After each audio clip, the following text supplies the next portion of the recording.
اس کام میں لگا دیتے نا، کسی کو نیچا کیسے دکھانا ہے، یہ انداز حضور نے نہیں ہمیں دیا۔ اب دیکھو حضور تشریف لائے تو ہمیں پتہ چلا کہ حضرت یوسف جیسا سونا کوئی نہیں۔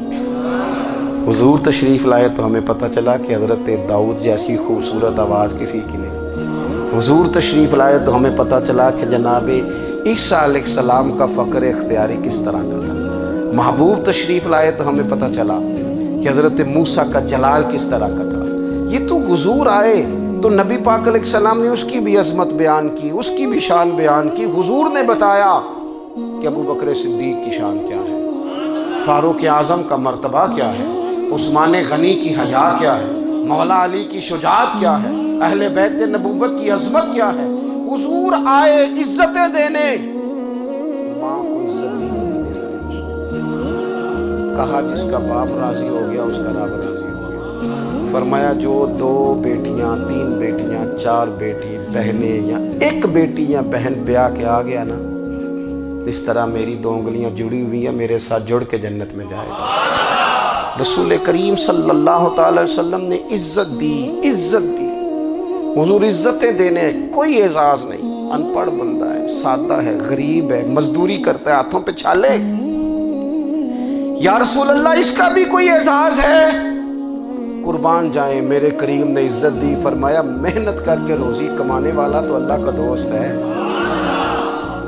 یہ اینٹیں اٹھانے والا، یہ مشقتیں کرنے والا، یہ صبح دیہڑی پہ جانے والا، یہ بیچارہ جو اچار سے روٹی کھاتا ہے، تو نے ہر شخص کی قسمت میں یہ عزت لکھی اور آخری خطبے کی صورت میں وصیت لکھی۔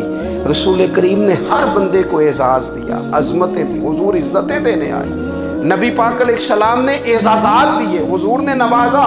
یہ ساری چیزیں میرے رسول پاک کی تشریف، اور پھر یہ جو حضور کے صحابہ اور اہل بیت ہیں نا، یہ بھی میرے نبی پاک کی نبوت کی دلیل ہے۔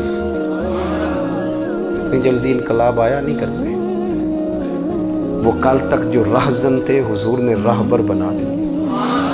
وہ لوگ جو کل تک ایک دوسرے کے گلے کاٹ کے کھاتے تھے، ایک دوسرے کو مارتے تھے، تکلیف پہنچاتے تھے، برادری ازم پہ لڑتے تھے، حضور نے بھائی بھائی بنا دیے۔ ایک پلیٹ میں کھانا کھانے لگے سیدنا بلال حبشی، صہیب رومی، سلمان فارسی، حضور نے یوں کر کے ملا دیا۔ نبی کریم علیہ السلام نے تقسیمیں ختم کر دی دنیا۔ حضور کہ صحابہ نے اپنا کردار اس طرح کا دکھایا، اتنا بلند کیا، اور صحابہ کرام علیہم رضوان اس کو دیکھ کر اتنی بلندیوں پہ گئے کہ گواہیاں اللہ کا قرآن دیتا ہے۔ فرمایا محمد الرسول اللہ والذین معہ اشداء علی الکفار رحماء بینہم تراہم رکعا سجدا یبتغون فضلا من اللہ ورضوانا۔ فرمایا یہ جو میرے محبوب کے ساتھ والے ہیں کافروں پر سخت ہیں، آپس میں نرم دل ہیں۔ تم جب بھی انہیں دیکھو گے سجدے کرتے دیکھو گے، رکوع کرتے دیکھو گے، تم انہیں دیکھو گے اللہ کی رضا کے متلاشی ہیں۔ انہیں ساری مادہ پرستی سے نکال کر محبوب نے رب کی رضا کے رستے پہ ڈال دیا۔ میرے نبی کریم سید عالم صلی اللہ تعالیٰ علیہ وسلم کی نبوت کے دلائل کے طور پر یہ ساری چیزیں آئیں۔ بس میں بات سمیٹنے لگا ہوں۔ حضور کا جو اخلاق ہے نا، وہ بھی نبی کریم علیہ السلام کی نبوت کی بہت بڑی دلیل ہے۔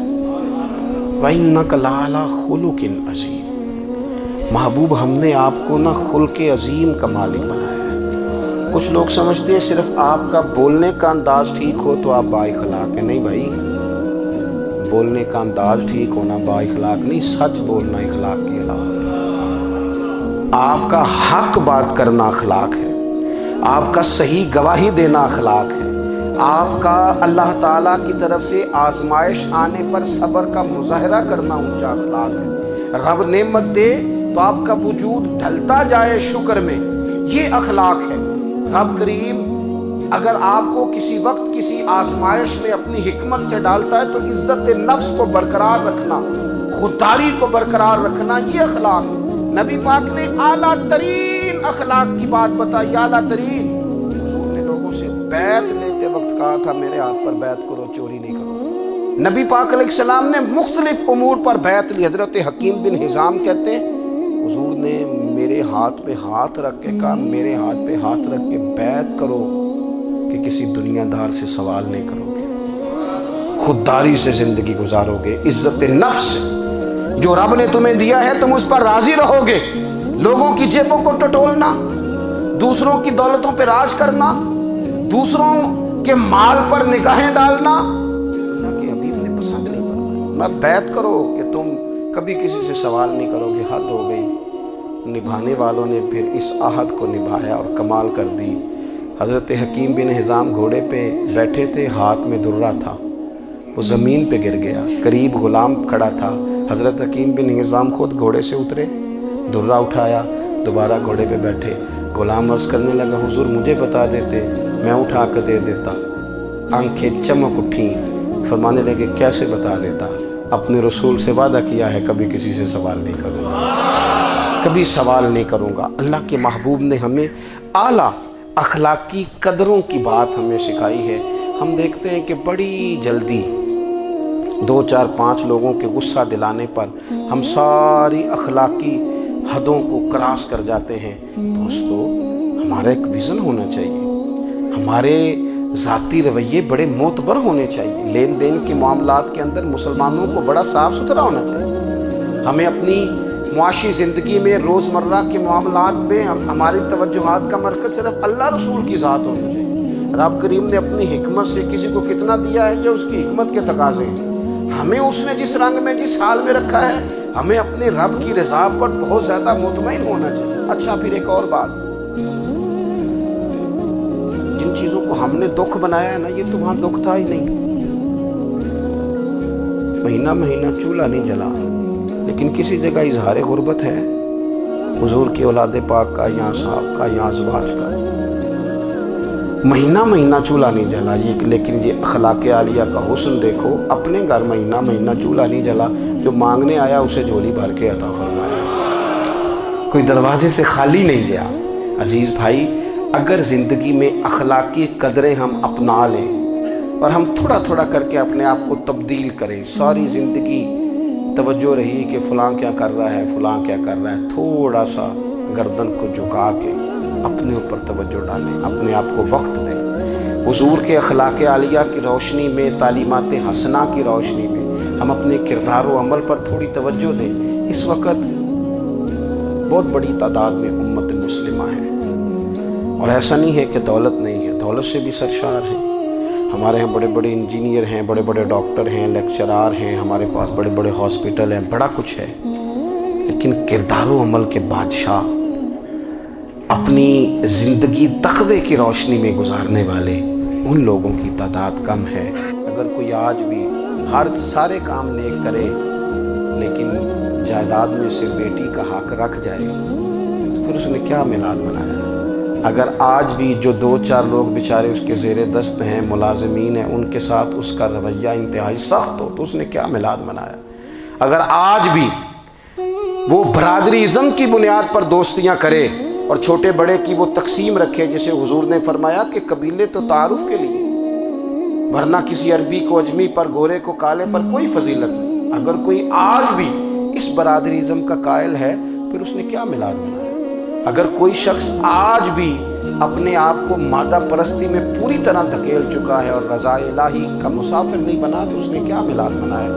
اپنی طبیعتوں میں روحانی تبدیلی اور وہ خاص افکار جو حضور اپنے غلاموں میں پیدا فرماتے ان افکار کو پیدا کرنا، سوچوں کو بدلنا، سوچوں کو، نظریات کو بدلنا، اپنے روزمرہ کے معاملات کا جائزہ لینا کہ ہم کس طرح آگے بڑھ سکتے ہیں اور کس طرح ہم ایک بہترین امتی اور ایک بہترین مسلمان بن سکتے ہیں، اس پر توجہ دینا یہ میلاد ہمیں سبق دیتا ہے۔ اللہ تعالیٰ مجھے اور آپ کو عمل کی توفیق عطا فرمائے۔ آخر دعوانا ان الحمدللہ۔